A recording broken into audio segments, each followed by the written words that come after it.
Whenever Donald Trump speaks, it is bound to backfire. He is likely to humiliate himself, and usually things go wrong. And that is exactly what we saw at Donald Trump's most recent speech, if we can really even call it that. And it's clear that there is a limiting of how much Donald Trump is going out there and actually opening his mouth. I feel like we, in fact, hear more from Elon Musk, the real president, than we do Donald Trump. And I think this speech shows us exactly why that is the case, because it just went so wrong and got so strange so quickly. And Donald Trump actually said something about one of his cabinet nominees that really doesn't look good, but we're going to get into all of that. But before we do, if I could quickly ask you to leave a like on this video, and if you haven't already and you enjoy our channel, to hit that subscribe button. It goes a long way, and it really means a lot to me. Now let's get into some of the weirdest moments from this speech. I hear so much about the word groceries. I used to use groceries a lot on the trail. A word, it's like sort of an old-fashioned word, groceries. But groceries is the word that's the most accurate word. And the price of groceries went through the roof. Bacon was levels like nobody's ever seen. You take a look at eggs today. I mean, the eggs are double, triple, quadruple. They're going through the roof. Now, there's some problems that may, a little outside problem with eggs maybe. But, we inherited a mess. I think it's so funny, not only how Donald Trump talks about groceries like it's this foreign concept to him, or a word that he just came up with. He's always saying, people talk about groceries. It's this interesting word because he's just so damn stupid. But it's also funny that he so clearly defines the conversation about the price of groceries to something in the past. He's just like kind of looking back on it. It's like, remember when we used to talk about groceries on the campaign trail? Because he so clearly does not care about the price of anything. He does not care about the rising price of eggs. He doesn't care about the rising price of gas. Actually, he does, because we're about to get into that in just a second. But it is funny to me how he clearly couldn't care less. This doesn't move him. It's not something he's thinking about. The only thing that really triggers it is when he's thinking about the campaign, because he's always so caught up in the past. And speaking of being caught up in the past, just listen to Trump right here. We had gasoline at $1.84. We actually had it much lower than that for a little period of time, but we had it at $1.84. And then they took my policy and they really messed it up. And then they went back to my policy. They always said, well, we were drilling just as much. What they don't say is, if I were there, we would have been double or triple that number. But they basically took my policy because it was going through the roof. They said, we're really in trouble. So they went back to my policy as much as they could, but not all the way back. And the energy is what caused us the problem. They went up at the beginning, if you remember. Then they went back to try and bring it down. They had to harness that horse. But they went back, and it went up, and it went up really dramatically. And that caused everything else to go up. And energy goes up, and energy, when it comes down, we're going to bring a lot of things. So we're counting on you guys to supply and demand to bring that cost of energy down. You bring that down, and everything else is going to follow. Now, Trump probably doesn't actually care. No, he doesn't. Probably not. He does not care about the price of groceries. But gas is a little bit different, not because it matters to him how your life is impacted, or for any of his MAGA supporters for that matter. He does care that they give him money and storm the Capitol for him. Of course, he doesn't care about their lives, but the price of gas is just such a direct number that he can point to, that's why he is so caught up in it, because it works for his brain. He can understand 3 digits, but that's about the ceiling for Donald Trump. And it's the reason when he was going off on his, as the Wall Street Journal called it, stupidest trade war ever, he didn't want to raise tariffs to an equivalent amount on energy coming into the country from Canada, their oil, which is predominantly distributed out through the Midwest because it's just quick ease of access for them.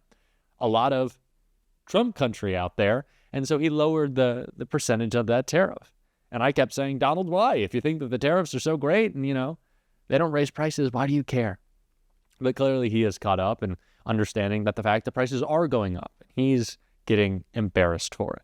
And speaking of embarrassing, take a look at this nonsense right here. There was no reason to allow millions of criminals into our country, millions. People that were, I'd say 3 million, 4 million, 21 million people all told, but 3 million, 4 million criminals, many thousands and thousands of murderers, people that murdered people, killers, people that murdered 2 people, 3 people, and even 4 people in jail, in solitary confinement. They let them out of jails from all over the country, but really from all over the world. I don't want to say that he ever fear-mongered correctly, but this is just garbage, blah, nonsense. It doesn't even begin to make sense, the words coming out of his mouth. He's just trying to create some distraction. That is what this is all about, all the time and always for Donald Trump. We can just think of him in a frame of really 2 ideas. How do we distract from the damage that I'm doing, and how do I pretend to look tough as I get weaker and weaker every day as a lame duck president with a Congress that can't get anything done, and I won't have in 2 years because Democrats will have sweeping electoral victories. That is what Donald Trump is thinking about. That's why he's so worried. And that's why, again, he's trying to distract, but he's also trying to beef up himself. But it's like, take a look at what he had to say about RFK Jr. trying to do just that. Very important. You know, when we talk Bobby Kennedy, I think he's up there having dinner tonight. It's very interesting, but he's a good person. And he's not a radical. He said, you know, I'm getting sort of this reputation of being anti-vaccine and everything else. He said, I'm not anti, and I understand through the campaign that his kids had vaccines and all. He said, you know, I grew up in a slightly political family. Would you say that was the Kennedys? He said, I grew up in a political family. I mean, I'm not a crazy person. I'm very moderate in a certain way. And I never forgot that, and I think it's true. But I think saying the man is not crazy, that he's not a lunatic, that he's not a radical, does not make me feel better. Imagine if I was like recommending a restaurant to you, and I was like, oh, they got a great pasta. It will not give you food poisoning. It doesn't give food poisoning. You will not get food poisoning from the chicken that they have. It's delicious. You'd be like, I didn't bring up food poisoning. What? Why do you have to say that RFK Jr. isn't a lunatic? Well, maybe it's because he is. Maybe because that's exactly what he is. And that's what the Trump administration is about uplifting lunatics, going after people doing real jobs, which is what Trump did right here. And you see what they've been spending money on, the horrible USAID, the horrible things that they're spending money on. It's got to be kickbacks. You know, they send the money to the guy, he takes the money and he sends them back most of the money, and he keeps some for himself. In my opinion, I think that's because you can't send the money to these groups of people. It's a terrible thing, and I think it's like that in others too. Oh gosh, it's so hard. And someone made this point about Donald Trump's attacks on trans Americans serving in the military. For someone who is a draft dodger to make decisions about those who are volunteering to give their lives for our country, to serve our country, to defend our freedoms, is disgusting. And that applies to USAID too. People who have dedicated a life of service to a really just cause of protecting the world and protecting America as well. For Donald Trump, who doesn't care about service, to then say, we're getting rid of you, is abhorrent. And it's the reason I'm glad to be sharing this news with you right here. We have some breaking news that came in over the break. A federal judge has just paused the USAID administrative leave. After hearing arguments in Washington, Judge Carl Nichols says he will grant the plaintiff's request for a temporary restraining order or pause of the planned administrative leave for thousands of USAID employees.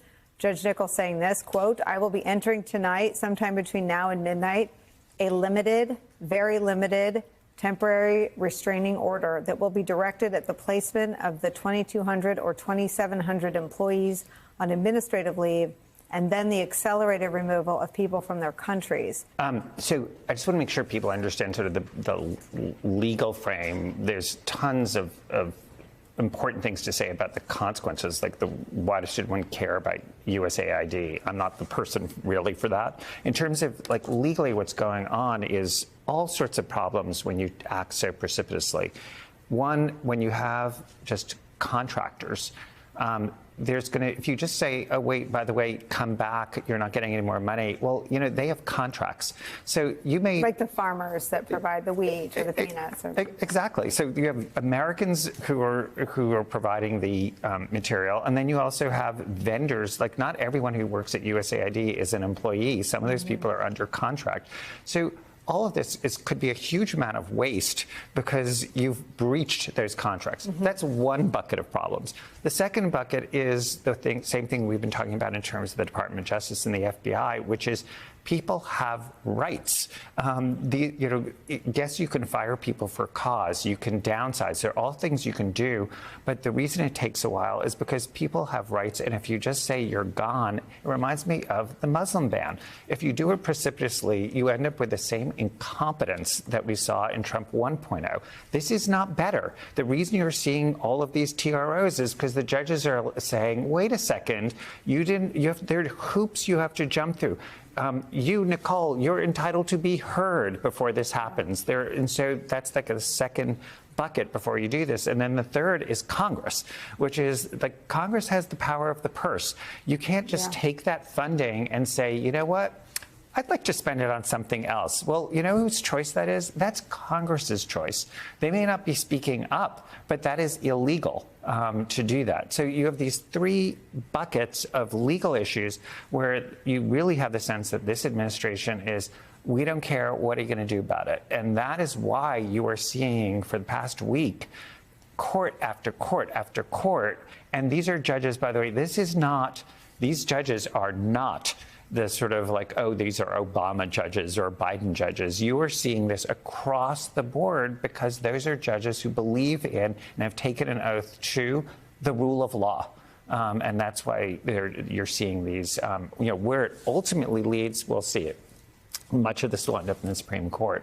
But I really want to make sure people understand that there are rights here that courts are saying have been violated. And don't think that even though you heard about Project 2025 and that these people are going to be so much better in terms of implementation, the reason you're seeing all of this happening in these TROs is the same incompetence. Much more than we thought they would. The courts are stepping up and pushing back against Donald Trump. And what we need to do to support that is to not allow ourselves to get too much in this doom and gloom. If we always think Trump has won or Elon's going to be able to get through what he wants, and we just kind of bemoan their attacks on our government, just go, oh, this is terrible, instead of just saying, this is illegal. They want us to take the path, this is terrible. We got to take the path of this is illegal. They're committing crimes, they're going to be stopped. Because the courts will step in. It may take time, but they will. We have to be a part of that fight. It's what we're going to be doing on this show every single day. And if you want to support that, as always, you can hit that subscribe button. You can leave a like on this video. And if you stuck around to the end, drop a blue heart in the comments. Until next time, I'll see you soon.